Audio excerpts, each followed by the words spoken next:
廣府歇後語何其多，我係你哋嘅彪哥。今期節目同大家介紹粵語歇後語棚尾拉箱、暗中走人嘅典故。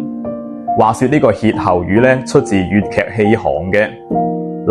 即係以前啊，逢年過節，好多鄉村都會請粵劇戲班嚟表演嘅。但係呢，部分鄉村嘅經濟能力有限，未必能夠請到好好嘅戲班㗎喎。